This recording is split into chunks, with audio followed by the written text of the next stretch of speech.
Hello, good afternoon പ്രിയ പ്രേക്ഷകരെ. ജനകീയ വാർത്താ മണിക്കൂറിലേക്ക് പ്രിയ പ്രേക്ഷകർക്ക് സ്വാഗതം. നാടിന്റെ വിവിധ ഭാഗങ്ങളിൽ മനുഷ്യർ നേരിടുന്ന പ്രശ്നങ്ങൾ ചൂണ്ടിക്കാട്ടാനും അതിന് പരിഹാരം നിർദ്ദേശിക്കാനുമുള്ള വാർത്താ മണിക്കൂറാണ് ഈ പരിപാടി. ഒരു മാധ്യമം എന്ന നിലയിൽ 24-ന് കഴിയുന്നതിന്റെ പരമാവധി വാർത്താ ഇടപെടൽ ഈ വിഷയങ്ങളിൽ ഉണ്ടാകുമെന്ന് ഉറപ്പോടെ നമ്മൾ തുടങ്ങുന്നു. പൊതുജനം കഴുതയല്ല സാർ.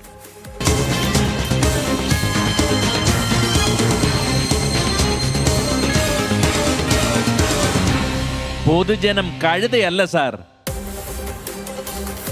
അങ്ങനെ തകർത്ത് പെയ്ത മഴയൊന്ന് ഒടിക്കടങ്ങിയിട്ടുണ്ട്. പക്ഷേ കാലം തെറ്റി പെയ്ത മഴയിൽ കർഷകരുടെ കണ്ണീർ വീഴ്ത്തി അപ്പർ കുട്ടനാട്ടിൽ വൻ കൃഷിനാശമാണ്.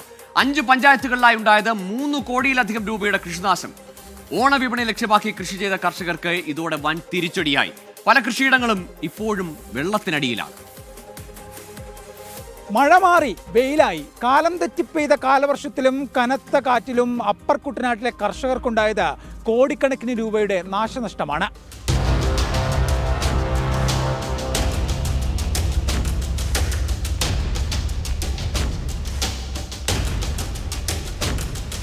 അപ്പർ കുട്ടനാടൻ മേഖലയിൽ ഉൾപ്പെടുന്ന കുറ്റൂർ, നെടുമ്പ്രം, പെരിങ്ങര, നിരണം, കടപ്ര എന്നീ പഞ്ചായത്തുകളായി 3.16 കോടി രൂപയുടെ കൃഷിനാശമാണ് പ്രാഥമികമായി കണക്കാക്കുന്നത്. ഏപ്രിൽ 1 മുതൽ ജൂൺ 3 വരെയുള്ള കണക്കുകൾ അനുസരിച്ച് ആകെ 117.63 ഹെക്ടറിലെ കൃഷി നശിച്ചു. ഓണവിപണി ലക്ഷ്യമാക്കി കൃഷി ചെയ്ത വാഴ, മരച്ചീനി എന്നിവയാണ് പ്രധാനമായും നശിച്ചത്. തിരുവല്ല കൃഷിഭവൻ പരിധിയിൽ 88.57 ലക്ഷം രൂപയുടെയും പെരിങ്ങരയിൽ 73.80 ലക്ഷത്തിന്റെയും, നെടുമ്പ്രത്ത് 69.52 ലക്ഷം രൂപയുടെയും, നിരണത്ത് 32.25 ലക്ഷം രൂപയുടെയും, കടപ്രയിൽ 26.44 ലക്ഷത്തിന്റെയും, കുറ്റൂരിൽ 25.65 ലക്ഷം രൂപയുടെയും നാശനഷ്ടമാണ് കൃഷിവകുപ്പ് കണക്കാക്കുന്നത്. കാലവർഷാരംഭത്തിൽ മഴയ്ക്കൊപ്പം വീശിയ ശക്തമായ കാറ്റ് നാശനഷ്ടത്തിന്റെ ആക്കം കൂട്ടി. അപ്പർ കുട്ടനാട് മേഖലയിൽ വ്യാപകമായ കൃഷി നാശം സംഭവിച്ചുകൊണ്ടിരിക്കുകയാണ്. തുടർച്ചയായി 10 വർഷത്തോളമായി വാഴകൃഷി രംഗത്ത് നിൽക്കുന്ന ആള് പകുതിക്ക് മേളിൽ വിളവായ കുലകളാണ് പൂർണ്ണമായി നശിച്ചിരിക്കുന്നത്. കാറ്റിൽ ഭാഗികമായി പോയി ഇപ്പോൾ വെള്ളം പൊങ്ങി വേരളിഞ്ഞ് പൂർണ്ണമായി നശിക്കുന്ന അവസ്ഥയാണ് ഉണ്ടായിരിക്കുന്നത്. മേഖലയിൽ മിക്ക കൃഷിയിടങ്ങളിൽ നിന്നും വെള്ളം ഇതുവരെ ഇറങ്ങിയിട്ടില്ല. കൃഷിയിടങ്ങളിൽ വെള്ളക്കെട്ട് നിലനിൽക്കുന്നത് മൂലം വിളവെത്തിയ വാഴക്കുലകൾ പോലും വെട്ടാൻ കഴിയാത്ത അവസ്ഥയാണ്. വെള്ളം കയറാൻ സാധ്യതയുള്ള പ്രദേശങ്ങളിൽ സംഭവിക്കുന്ന കൃഷിനാശങ്ങൾക്ക് ഇൻഷുറൻസ് പരിരക്ഷ നൽകാനാകില്ല എന്ന നിലപാടാണ് വിഷയത്തിൽ കൃഷിവകുപ്പ് എടുക്കുന്നതെന്നും കർഷകർ പരാതി പറയുന്നു. ഓണവിപണിയെ ലക്ഷ്യമാക്കിയാണ് ഈ കൃഷി നടത്തിയത്. ആ കൃഷിയിൽ നിന്ന് ഏകദേശം ഒരു 7-8 ലക്ഷം രൂപയോളം ഞങ്ങൾക്ക് 3 പേർക്കും കൂടെ വരുമാനം ഉണ്ടാകുമെന്നുള്ള പ്രതീക്ഷയാണ്. ഏകദേശം ഒരു 6 ലക്ഷം രൂപ 7 ലക്ഷം രൂപയുടെ അധികമായിട്ട് ചെലവ് വരുന്ന ഒരു കൃഷിയാണ് നടത്തിക്കൊണ്ടിരുന്നത്. ആ ലക്ഷ്യം സാക്ഷാത്കരിക്കാത്ത ഒരു സംഭവമാണ് ഇപ്പോൾ അപ്രതീക്ഷിതമായിട്ടുള്ള ഈ മഴയിലും കാലവർഷത്തിലും ഉണ്ടായിക്കൊണ്ടിരിക്കുന്നത്. വേണ്ട നഷ്ടപരിഹാരം ലഭ്യമാക്കാൻ സർക്കാരിന്റെ ഇടപെടലാണ് ഈ സാധാരണ കർഷകർ ആവശ്യപ്പെടുന്നത്. നമുക്ക് ഓരോരുത്തർക്കും കൂടി വേണ്ടിയാണ് ഇവർ കൃഷിക്കിറങ്ങിയത്. കാലം തെറ്റിപ്പെയ്ത കാലവർഷം ഇവരുടെ മനസ്സിനെ കണ്ണീർ കടലാക്കുമ്പോൾ ചേർത്ത് പിടിക്കേണ്ടത് സമൂഹത്തിന്റെയും ഭരണകൂടത്തിന്റെയും ബാധ്യതയാണ്. ക്യാമറമാൻ അഭിലാഷിനൊപ്പം എ വി ജയശങ്കർ, 24 പത്തനംതിട്ട. പൊതുജനം കഴുതയല്ല സാർ. മഴ പെയ്തൊഴിഞ്ഞാലും തീരാത്ത ദുരിതമാണ് ആ കർഷകരുടേത്. ഇപ്പോഴും വെള്ളമിറങ്ങിയിട്ടില്ല. ഇനി ആ നട്ട് നനച്ച് വളർത്തിയെടുത്തതൊന്നും ഏതെങ്കിലും തരത്തിൽ തിരിച്ചു പിടിക്കാനാവില്ല. സഹായം സർക്കാരിന്റെ ഭാഗത്തു നിന്ന് തന്നെയാണ് വേണ്ടത്. ഇനി നമ്മൾ റോഡിലേക്ക് ഇറങ്ങുകയാണ്. കൊച്ചി കുണ്ടന്നൂർ പാലത്തിലെ അപാകതകൾ പലപ്പോഴായി നഗരസഭാ അധികൃതരും ജനങ്ങളും ചൂണ്ടിക്കാട്ടിയതാണ്. പക്ഷെ പരിഗണിക്കപ്പെട്ടേയില്ല. ഇപ്പോഴത്തെ അറ്റകുറ്റപ്പണികൾക്ക് ശേഷം തുറന്ന പാലത്തിലാണ് ടാറിങ് ഇളകി നീങ്ങിയത്. 3 തവണയാണ് പാലം അറ്റകുറ്റപ്പണിക്കായി അടച്ചത്. നിർമ്മാണം നടന്നത് ജർമ്മൻ സാങ്കേതിക വിദ്യയുടെ ഉറപ്പിൽ. കോടികൾ മുടക്കി പണിത പാലത്തിന്റെ അവസ്ഥയാണിത്. എന്തായാലും സംഭവത്തിൽ പൊതുമരാമത്ത് മന്ത്രിയെ നേരിൽ കണ്ട് പരാതി നൽകാനാണ് മരട് നഗരസഭയുടെ തീരുമാനം.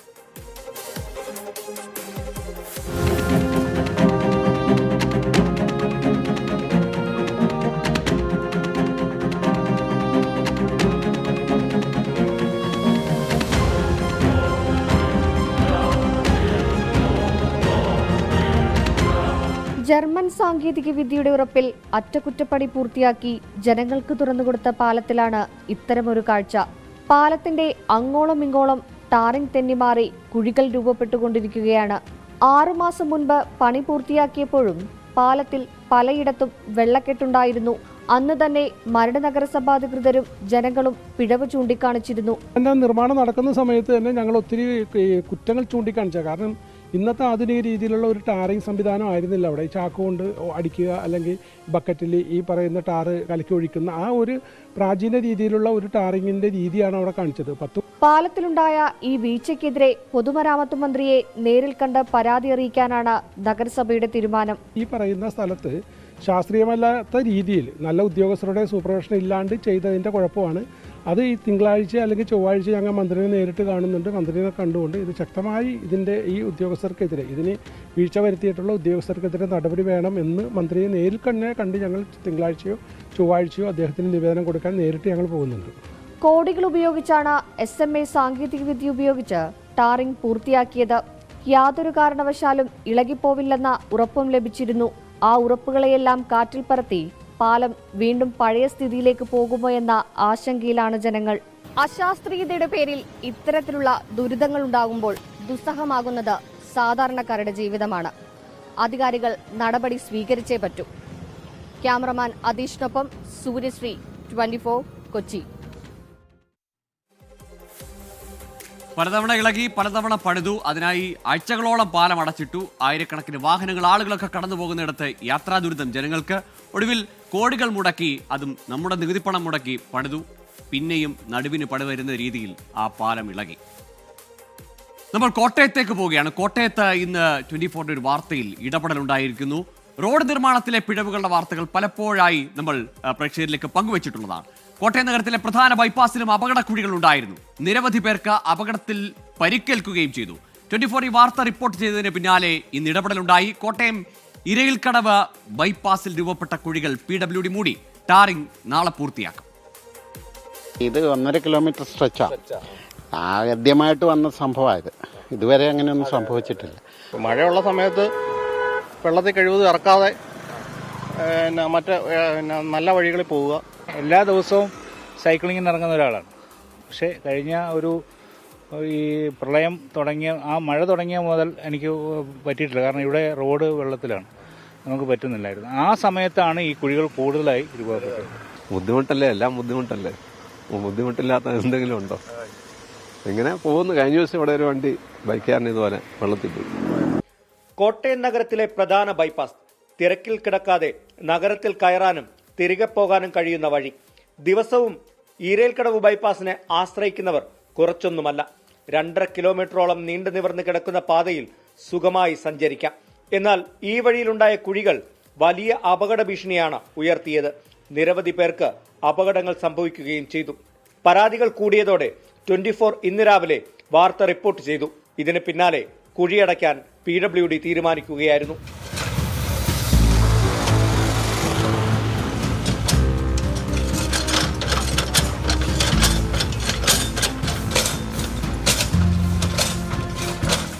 വൈകുന്നേരത്തോടെ ഈരയിൽക്കടവ് ബൈപ്പാസിലെ കുഴികളെല്ലാം നികത്തി. നാളെ ടാറിംഗ് പൂർത്തിയാക്കും. മാസങ്ങൾക്ക് മുമ്പ് കുഴി രൂപപ്പെട്ടപ്പോൾ തന്നെ ഇതിലെ കടന്നു പോകുന്നവർ പരാതി ഉന്നയിച്ചതാണ്. എന്നാൽ ആരും തിരിഞ്ഞു നോക്കിയില്ല. സിമന്റ് കവലയിലൂടെ കടന്നു പോകുന്ന മണിപ്പുഴ ബൈപ്പാസിലും സമാനമായ രീതിയിൽ കുഴികൾ രൂപപ്പെട്ടിട്ടുണ്ട്. എത്രയും വേഗം കുഴികൾ അടയ്ക്കണമെന്ന ആവശ്യം ഉയരുന്നുണ്ട്. വാർത്തയ്ക്ക് പിന്നാലെ ഈരയിൽക്കടവ് ബൈപ്പാസിലെ കുഴികൾ അടച്ചത് യാത്രക്കാർക്ക് ആശ്വാസമായിട്ടുണ്ട്. PWD കാട്ടിയ ആ വേഗത മറ്റ് സ്ഥലങ്ങളിലെ കുഴികൾ അടയ്ക്കാനും കാണിക്കണമെന്നാണ് യാത്രക്കാർ ആവശ്യപ്പെടുന്നത്. കോട്ടയത്ത് നിന്ന് ജിത്തുവിനൊപ്പം ടോബി ജോൺസൺ, 24. പൊതുജനം കഴുതയല്ല സാർ. ഒരുപാട് പ്രേക്ഷകർ ഈ റോഡിലെ കുഴികളുമായി ബന്ധപ്പെട്ട വാർത്തകളോട് പ്രതികരിക്കുന്നുണ്ട്. ജർമ്മനിയിലും ഡ്യൂപ്ലിക്കേറ്റ് ഉണ്ട് എന്നാണ് തോമസ് മാത്യു പറയുന്നത്. തൊട്ടുമുമ്പ് നമ്മൾ സംരക്ഷണം ചെയ്ത കുണ്ടന്നൂർ പാലത്തിന്റെ കാര്യം പറഞ്ഞപ്പോഴാണ് ഈ ജർമ്മൻ സാങ്കേതികവിദ്യയുടെ കാര്യം പറഞ്ഞത്. ആളുകൾക്കെല്ലാം അത്ഭുതമാണ്, എങ്ങനെ ഇത് ഇവിടെ സംഭവിക്കുന്നു, ഇവിടെ മാത്രം, നമ്മുടെ നാട്ടിൽ മാത്രം ഈ സാങ്കേതികവിദ്യ ഒന്നും ഫലവത്താകാത്തത് എന്താണെന്നുള്ള സംശയമാണ്. ഏതായാലും കോട്ടയത്ത് മാതൃകാപരമായ ഒരു ഇടപെടലുണ്ടായിരിക്കുന്നു. കുഴികൾ അടച്ചിരിക്കുന്നു. ഇനി തിരുവനന്തപുരത്തേക്ക്. ഉപകരണങ്ങളും മരുന്നുകളും കിട്ടാതായതോടെ തിരുവനന്തപുരം ശ്രീചിത്രയിൽ ചികിത്സ മുടങ്ങി. 2 വർഷമായി കരാർ പുതുക്കാത്തതാണ് പ്രതിസന്ധിക്ക് കാരണം. ശസ്ത്രക്രിയ ഉപകരണങ്ങൾ വാങ്ങി നൽകാത്തതിനാൽ തിങ്കളാഴ്ച മുതൽ നടത്താൻ നിശ്ചയിച്ചിരുന്ന ശസ്ത്രക്രിയകൾ മാറ്റിവെക്കും. ഇന്റർവെൻഷണൽ റേഡിയോളജി വിഭാഗത്തിലെ ശസ്ത്രക്രിയകളാണ് പ്രതിസന്ധിയിലായത്. ഇക്കാര്യം അറിയിച്ച് ഡോക്ടേഴ്സ് ശ്രീചിത്ര ഡയറക്ടർ സഞ്ജയ് ബിഹാരിക്ക് കത്ത് നൽകി. ശ്രീചിത്ര പോലെ ദേശീയ പ്രാധാന്യമുള്ള ഒരു ആശുപത്രിയിലാണ് ചികിത്സാ സാമഗ്രികൾ ഇല്ലെന്ന പേരിൽ ശസ്ത്രക്രിയകൾ മുടങ്ങാൻ പോകുന്നത്. ന്യൂറോളജി സംബന്ധമായ ശസ്ത്രക്രിയകളടക്കം നിർത്തിവെക്കേണ്ടി വരുമെന്ന് കാണിച്ച് വകുപ്പ് മേധാവിയടക്കം 9 ഡോക്ടർമാരാണ് ശ്രീചിത്ര ഡയറക്ടർക്ക് കത്ത് കൈമാറിയത്. ആരോഗ്യമേഖലയിൽ രാജ്യത്തെ മുൻനിര സ്ഥാപനമായ ശ്രീചിത്ര തിരുനാൾ ഇൻസ്റ്റിറ്റ്യൂട്ടിലാണ് പ്രതിസന്ധി. സ്റ്റന്റ് ഉൾപ്പെടെയുള്ള ശസ്ത്രക്രിയ ഉപകരണങ്ങൾ വാങ്ങി നൽകാത്തതിനാൽ ഇന്റർവെൻഷണൽ റേഡിയോളജി വിഭാഗം തിങ്കളാഴ്ച മുതൽ നടത്താൻ നിശ്ചയിച്ചിരുന്ന ശസ്ത്രക്രിയകൾ മാറ്റിവെക്കും. ഇക്കാര്യം ചൂണ്ടിക്കാട്ടി imaging science and interventional radiology വിഭാഗത്തിലെ ഡോക്ടേഴ്സ് സംയുക്തമായി ഒപ്പിട്ട കത്ത് ശ്രീചിത്ര ഡയറക്ടർ സഞ്ജയ് ബിഹാരിക്ക് നൽകി. ഹൃദയമൊഴികെയുള്ള ശരീരത്തിന്റെ എല്ലാ ഭാഗങ്ങളിലെയും രക്തക്കുഴലുകളിലെ തകരാർ പരിഹരിക്കുന്ന ചികിത്സയാണ് ഇതോടെ നിശ്ചലമാകുന്നത്. നൂറുകണക്കിന് രോഗികളാണ് മരണത്തിനും ജീവിതത്തിനുമിടയിൽ അവസാന പ്രതീക്ഷയായി ശ്രീചിത്രയിൽ ഈ വിഭാഗത്തിൽ ശസ്ത്രക്രിയയ്ക്കായി പേര് രജിസ്റ്റർ ചെയ്ത് കാത്തിരിക്കുന്നത്. കേന്ദ്ര സർക്കാരിന്റെ മാനദണ്ഡപ്രകാരം ജംപോർട്ടൽ വഴി ഇന്ത്യൻ നിർമ്മിത ശസ്ത്രക്രിയ സാമഗ്രികൾ മാത്രമേ വാങ്ങാവൂ. എന്നാൽ ഇന്റർവെൻഷണൽ റേഡിയോളജിക്കുള്ള സ്റ്റെന്റ് ഉൾപ്പെടെയുള്ള ഉപകരണങ്ങൾ വിദേശ നിർമ്മിതമാണ്. ഇത്തരം സാഹചര്യങ്ങളിൽ ശ്രീചിത്രയിലെ പർച്ചേസ് വിഭാഗം ടെൻഡർ ക്ഷണിച്ച് വില കുറവുള്ള കമ്പനികളുമായി ചർച്ച നടത്തി 1 വർഷത്തേക്ക് വില നിശ്ചയിച്ചുറപ്പിക്കും. എന്നാൽ 2023 മുതൽ നിലവിലെ ഡയറക്ടർ ഇതിന് തയ്യാറാകുന്നില്ലെന്ന് ഡോക്ടേഴ്സ് പറയുന്നു. ഇതോടെ കരാറുണ്ടായിരുന്ന കമ്പനികളുടെ കാലാവധി പുതുക്കാനായില്ല. ഇക്കാര്യം ഡയറക്ടറോട് കഴിഞ്ഞ 2 വർഷമായി നിരന്തരം ആവശ്യപ്പെട്ടെങ്കിലും നടപടി ഉണ്ടാകുന്നില്ലെന്നാണ് പരാതി. ജെം വഴിയല്ലാതെ പർച്ചേസ് നടത്തിയാൽ ഓഡിറ്റ് പ്രശ്നമുണ്ടാകുമെന്ന നിലപാടിലാണ് ഇൻസ്റ്റിറ്റ്യൂട്ട് അധികൃതർ. എന്നാൽ എല്ലാ വിഭാഗങ്ങളിലും പ്രശ്നങ്ങളില്ല. മെഡിക്കൽ സാമഗ്രികൾ വാങ്ങുന്നതിന് പുതിയ പദ്ധതി വരും. പ്രശ്നങ്ങളെല്ലാം പരിഹരിക്കുമെന്നാണ് ആശുപത്രി അധികൃതർ വ്യക്തമാക്കുന്നത്. എങ്കിലും ശസ്ത്രക്രിയ മുടങ്ങുന്നതോടെ ജീവിതത്തിനും മരണത്തിനുമിടയിൽ കഴിയുന്ന 100 കണക്കിന് ആളുകൾക്കാണ് ഇനി എന്ത് ചെയ്യുമെന്നറിയാത്തത്. AS അഭിജിത്തിനൊപ്പം മനീഷ് മഹിപാൽ, 24 തിരുവനന്തപുരം. പൊതുജനം കഴുതയല്ല സാർ. ഏതായാലും ഒരുപാട് രോഗികൾക്ക് ആശങ്കയുണ്ടാക്കുന്നതാണ് പ്രതിസന്ധി. വേഗത്തിൽ ഇടപെടലുണ്ടാകട്ടെ, ശസ്ത്രക്രിയ ഉപകരണങ്ങളും മരുന്നുകളും എത്തിക്കുവാനുള്ള നടപടികൾ ഉണ്ടാവട്ടെ. ഇത് നമ്മൾ കൊല്ലത്തേക്ക് പോകുന്നു. കടക്കലിൽ നിന്ന് ആശങ്കപ്പെടുത്തുന്ന ഒരു വാർത്തയാണ് വരുന്നത്. 44-കാരൻ മരിച്ചത് പേവിഷബാധയെ തുടർന്നെന്ന് സ്ഥിരീകരിച്ച ആരോഗ്യവകുപ്പ്. കടക്കൽ കുറ്റിക്കാട്ട് സ്വദേശി ബൈജുവാണ് ചൊവ്വാഴ്ച മരിച്ചത്. സുജിത് സുരേന്ദ്രൻ ചേരുന്നുണ്ട്. സുജിത്ത്, എന്നാണ് ഇയാൾക്ക് ഈ നായയുടെ കടിയേറ്റത്? റാബീസ് വാക്സിൻ അടക്കം ഉള്ള ചികിത്സ നൽകിയിരുന്നു. എന്തായിരുന്നു സാഹചര്യം?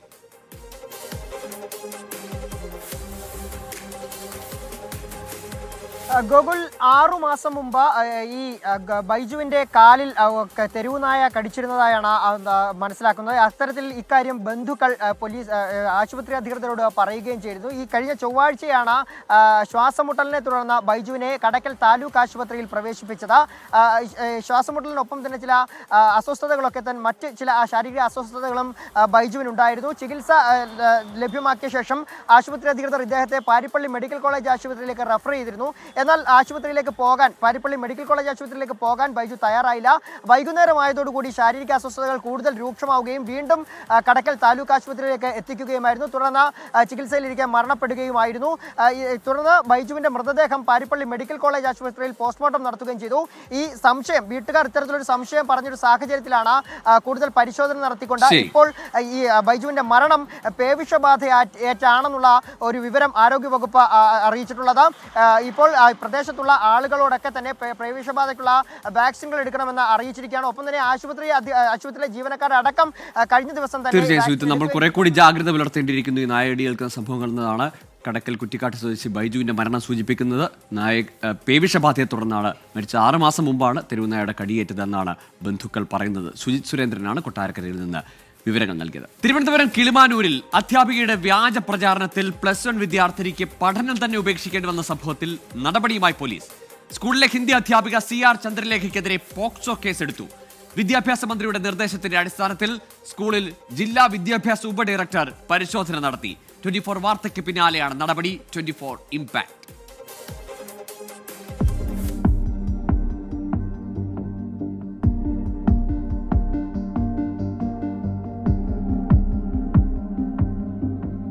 കേരളം അതുവരെ കേട്ടിട്ടില്ലാത്ത ഒരു വിചിത്ര സംഭവമാണ് ഇന്നലെ കിളിമാനൂരിൽ നിന്നും 24 റിപ്പോർട്ട് ചെയ്തത്. അധ്യാപകർ തമ്മിലുള്ള കുടിപ്പകയുടെ പേരിൽ ഒരു വിദ്യാർത്ഥിയെക്കുറിച്ച് വ്യാജ കഥകൾ പറഞ്ഞു പ്രചരിപ്പിക്കുന്നു. അതിൽ മനസ്സുമടുത്ത് വിദ്യാർത്ഥി പഠനം ഉപേക്ഷിക്കുന്നു.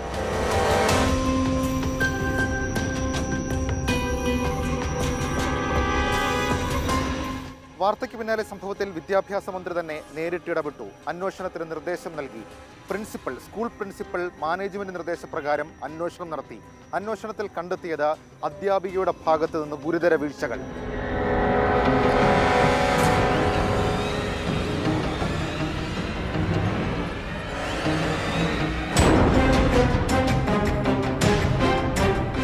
പ്രിൻസിപ്പലിന്റെ അന്വേഷണത്തിൽ കണ്ടെത്തിയ ഗുരുതര വീഴ്ചകളിൽ ഏറ്റവും പ്രധാനം ഈ കുട്ടിയെ അധ്യാപകൻ ലൈംഗികമായി പീഡിപ്പിച്ചു എന്നുള്ള വ്യാജ വാർത്തയുള്ള ഒരു യൂട്യൂബ് ലിങ്ക് അത് സ്കൂളിലെ അധ്യാപകരുടെ വാട്സപ്പ് ഗ്രൂപ്പിൽ ഷെയർ ചെയ്തു എന്നുള്ളതായിരുന്നു. ഇതിന് പിന്നാലെയാണ് ഈ വിഷയത്തിൽ പോലീസിന്റെ ഇടപെടൽ ഉണ്ടാകുന്നത്. അധ്യാപികയെ പ്രതി ചേർത്ത് പോലീസ് പോക്സോ കേസെടുത്തു. കിളിമാനൂർ പോലീസ് എടുത്ത പോക്സോ കേസിൽ SC/ST അട്രോസിറ്റി വകുപ്പും ചേർത്തിട്ടുണ്ട്. വളരെ കുറ്റകരമായിട്ടുള്ള ഒരു ഗൂഢാലോചന അടക്കം ഈ സംഭവത്തിൽ ഉണ്ടായിട്ടുണ്ട് എന്നുള്ളതാണ് രക്ഷിതാക്കളുടെ പരാതി. പോലീസ് അറസ്റ്റ് അടക്കമുള്ള തുടർ നടപടികളിലേക്ക് കടക്കും എന്നുള്ളതാണ് നിലവിൽ നമുക്ക് ലഭിക്കുന്ന വിവരം.